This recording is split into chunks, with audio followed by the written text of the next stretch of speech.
బరువు తగ్గడానికి ఇవి బాగా హెల్ప్ చేస్తాయి. అయితే వీటిని తినడం వల్ల ఫుడ్ పాయిజన్ కూడా వస్తుందట. దీని గురించి పూర్తి వివరాలు తెలుసుకోండి. ఓట్స్ ఆరోగ్యానికి చాలా మంచివని అంటారు. వీటిని తీసుకోవడం వల్ల బరువు తగ్గుతారు. దీంతో నేడు చాలా మంది ఓట్స్ ని తినడానికి ఇష్టపడుతున్నారు. అయితే ఈ మధ్య కాలంలో ఓట్స్ తిన్న తర్వాత బ్యాక్టీరియా ఇన్ఫెక్షన్ వస్తుందని నివేదికలు చెప్తున్నాయి.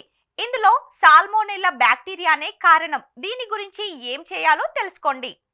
చాలా మందికి ఏమైనా ఫుడ్ తిన్నప్పుడు కడుపు నొప్పి వస్తుంది. అందులో సాల్మోనెల్లా అనే బ్యాక్టీరియానే కారణం.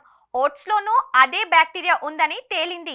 అది అసలు ఓట్స్ లో ఎలా వస్తుందని ఆరా తీస్తే ఓట్స్ ని ప్యాకింగ్ చేసే సమయంలో అజాగ్రత్తగా ఉండడం, సరిగ్గా వండకపోవడమే ఇందుకు కారణాలు. ప్యాకింగ్ చేసేటప్పుడు పరిశుభ్రత పాటించకపోతే ఈ వైరస్ లో ఓట్స్ లోకి చేరతాయి.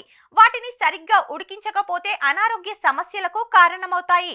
ఇలాంటి ఓట్స్ తినడం వల్ల వికారం, శరీర నొప్పులు, జ్వరం, చలి ఇలా అన్ని సమస్యలు ఇన్ఫెక్షన్ కి కారణమవుతుంది. అదనంగా వాంతులు, విరోచనాలు, కడుపు నొప్పులు కూడా వస్తాయి. వీటిని సరైన విధంగా ట్రీట్మెంట్ చేయకపోతే ఈ బ్యాక్టీరియా రక్త ప్రవాహంలోకి ప్రవేశించి ప్రాణాపాయంగా మారుతుంది. అలాంటి సమస్యలు రాకుండా ఉండేందుకు జాగ్రత్తలు తీసుకోవాలి. చాలా మంది ఇన్స్టెంట్ ఓట్స్ ని కొంటారు. వీటిని వండడానికి తక్కువ టైం పడుతుంది, రుచికరంగా ఉంటాయి. దీనివల్ల సాల్మోనెల్లా బ్యాక్టీరియా సంక్రమణ ప్రమాదాన్ని పెంచుతుంది. ఓట్స్ ని కరెక్ట్ గా 70 డిగ్రీల వరకు ఉడికించాలి. అందుకే వీటిని కొనడం, వండే విషయంలో జాగ్రత్తలు తీసుకోవాలి. ఇందులో ఇన్స్టెంట్ ఓట్స్ ని బియ్యంతో సమానంగా జీఐ ఉంటుంది. ఇందులో పీచుని తీసి గ్రైండ్ చేసి తయారు చేస్తారు. వీటిని పాలతో వండుతారు. దీంతో మరింత ప్రమాదకరంగా మారుతుంది. వీటిని త్వరగా ఉడికిస్తాం, ఎక్కువ వేడి అవసరం లేదు. అదే సమయంలో మిగిలిన 2 ఓట్స్ అంత ప్రమాదం కాదు. సాధారణంగా మనకి 3 రకాల ఓట్స్ దొరుకుతాయి.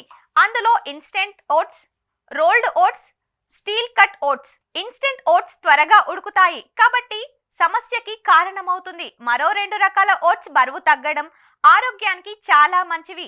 స్టీల్ కట్ ఓట్స్ లో ఫైబర్ ఎక్కువగా ఉంటుంది. ఇందులో గ్లైసెమిక్ ఇండెక్స్ 53, షుగర్ లెవెల్స్ త్వరగా పెరగదు. రోల్డ్ ఓట్స్ లో 57 జిఐని కలిగి ఉంటుంది. వీటిని ఎక్కువసేపు ఉడికిస్తాం కాబట్టి రెండింటిలో ఏవైనా ఆరోగ్యానికి మంచివే. ఇలాంటి మరిన్ని టిప్స్ కోసం మన ఈహా హెల్త్ ని సబ్స్క్రైబ్ చేసుకోండి. లైక్, షేర్, కమెంట్ చేయడం మాత్రం మర్చిపోకండి.